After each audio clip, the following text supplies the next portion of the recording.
देखिए सर, जैसा कि आपको पता है कि आज एमईए ने औपचारिक तौर से कहा कि 9000 के आसपास इंडियन सिटीजन जो है वो ईरान के अलग अलग शहरों में पढ़ते हैं। जहां तक छात्रों की संख्या का ताल्लुक है, 3000 के आसपास भारतीय छात्र वहां अलग अलग शहरों में, जिसमें तेहरान, मशहद, शिराज, अरक और बाकी अन्य जगहों पर जो है पढ़ाई करते हैं। सब लोग जो इसमें है वो मेडिकल कोर्सेज की पढ़ाई करते हैं, एमबीबीएस की पढ़ाई करते हैं, और इन 3000 में से 2000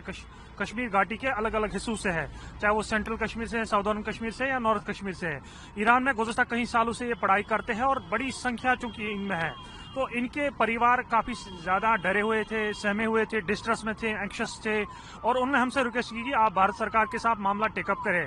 भारत सरकार जब भी अनप्रेसिडेंट टाइम्स होते हैं, चाहे बात ईरान इसराइल की हो, चाहे बात यूक्रेन वाला वार की हो, चाहे बांग्लादेश की हो, या बाकी अलग अलग अनप्रेसिडेंट टाइम्स क्राइसिस होते हैं, तो भारत सरकार के साथ हम लगातार हमारी कम्युनिकेशन, कोऑर्डिनेशन, लाइजनिंग रहती है इन चीजों के ऊपर। तो हमेशा भारत सरकार, खुसूसन एमईए और प्रधानमंत्री ऑफिस जो है हमेशा टोज पे रहता है, और जगह जगह पे जहां पे हमारी स्टूडेंट्स की दिक्कत हो जाती है उन पे वो हमेशा पेश आते हैं। तो इस बार भी हमने भारत सरकार से रिक्वेस्ट की थी, प्रधानमंत्री को चिट्ठी लिखा था, देश के विदेश मंत्री को चिट्ठी लिखा था, कहा कि आप इमीडिएटली इंटरवन करें इस मामले को, और जो हमारे बच्चे अलग अलग शहरों में फंसे हुए हैं, उनके परिवार परेशान है, उनके परिवार डिस्ट्रेस में है, उनको जल्द ही भारत इवैक्यूएट लाया जाए, क्योंकि इनके जो परेशान है परिवार, उनको सहायता रिलीफ मिल जाए। तो भारत सरकार ने औपचारिक रूप से हमें कल इन्फॉर्म किया कि भारत सरकार एक बाज़ाब्ता तौर अपने स्टूडेंट्स को उनके लिए एक बाज़ाब्ता तौर ऑपरेशन जो है लॉन्च कर रही है, क्योंकि इसमें काफी सारे पेरेंट्स का जो है कहना था कि इनको कहा गया कि आप अपने ही विदाउट सेफ्टी सिक्योरिटी उनको प्रदान नहीं किया गया है और किया जा रहा है,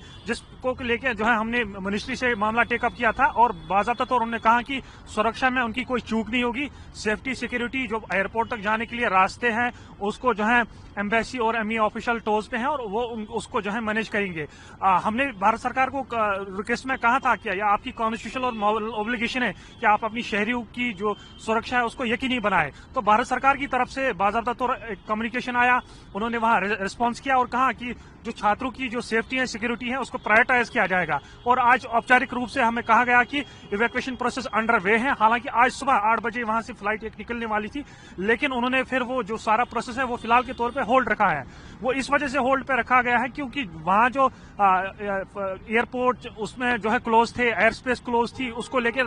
रात देर गए उसको खोला गया। और भारत सरकार और एमईए ने कहा कि हम ईरानियन काउंटर पार्ट से मामला हमने टेकअप किया है, हम सिचुएशन को एनालाइज कर रहे हैं, कहाँ पे दिक्कत है, कहाँ पे जो है कई सारी सिटीज में जो है हालात जो है नरम हो रहे हैं, हालात स्टेबल हो रहे हैं, क्योंकि हालात इन कई दिनों से जो है खराब थे, प्रोटेस्ट थे, डिमॉन्स्ट्रेशन था, क्रैकडाउन था, जिसको कि लेके हमारे जो पेरेंट्स कश्मीर में हैं वो काफी ज्यादा परेशान हो गए थे। तो फिलहाल के तौर पे ऑपरेशन होल्ड पे रखा गया है, और जो बच्चे आना चाहते हैं अपना टिकट जिन्होंने खुद बुक किया है उसके लिए भी भारत सरकार उनको मदद कर रहा है, फैसिलिटेट कर रहा है ट्रैवल एयरपोर्ट तक, उनकी सुरक्षा, उनकी सेफ्टी और बाकी जो इश्यूज है उसको एड्रेस करने के लिए एमईए और बाकी एम्बेसी के ऑफिशियल्स जो है टोज पे है, और सारा सुरक्षा के इंतजाम किया गया है। फिलहाल आज के तौर पे जो है आज शाम रात देर गए 12:30 बजे एक फ्लाइट आ रही है जो कि कनेक्टिंग फ्लाइट आ रही है। वो पहले तेहरान से यहाँ शारजा एयरपोर्ट जाएगी, शारजा से फिर दिल्ली एयरपोर्ट रात के 12:10 पे आएगी। दूसरी फ्लाइट महान एयरवेज के थ्रू आ रही है, एयरलाइंस के थ्रू आ रही है, वो डायरेक्टली दिल्ली एयरपोर्ट पे आएगी, वो रात के 2:30 बजे के आसपास होगी। कुल मिला के 2 फ्लाइट्स हैं, और इन 2 फ्लाइट्स में पिलग्रिम्स भी हैं और इसमें जो है हमारे स्टूडेंट भी मौजूद हैं।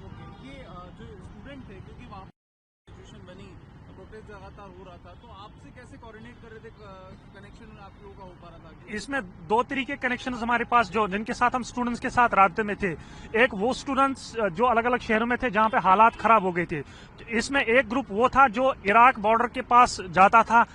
हर 2 दिन बाद, जो वहां कोऑर्डिनेट कर पाता था इंटरनेट के जरिए से, थोड़ा बहुत इंटरनेट कनेक्शन मिल जाता था, तो वो हमसे जो है इंटरनेट के जरिए से जो है कनेक्ट थे। क्योंकि हमारा जो जम्मू कश्मीर स्टूडेंट एसोसिएशन का वहाँ चैप्टर है, उसके जो अधिकारी है वो हमारे साथ फोन पे टच में थे, जो कि वहाँ एमईए और एम्बेसी के ऑफिशियल्स थे, वो उनके साथ कोऑर्डिनेशन में थे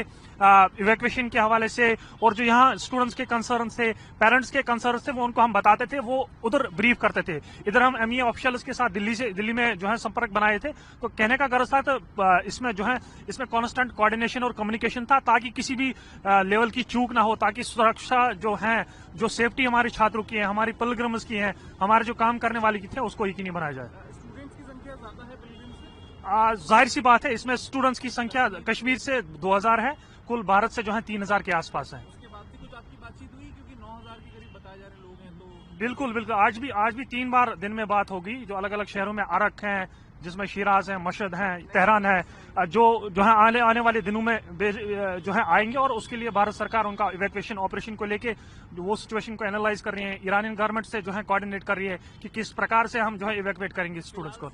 फिलहाल सारे स्टूडेंट सेफ हैं। अलबत्ता 2 दिन पहले कुछ दिक्कत हो गया था, कुछ प्रोटेस्टर्स ने कश्मीर घाटी के 2 स्टूडेंट्स को असॉल्ट किया था, और एमईए की तरफ से फिर वहां मामला टेकअप किया गया था। सारे स्टूडेंट स्टेबल हैं, सुरक्षा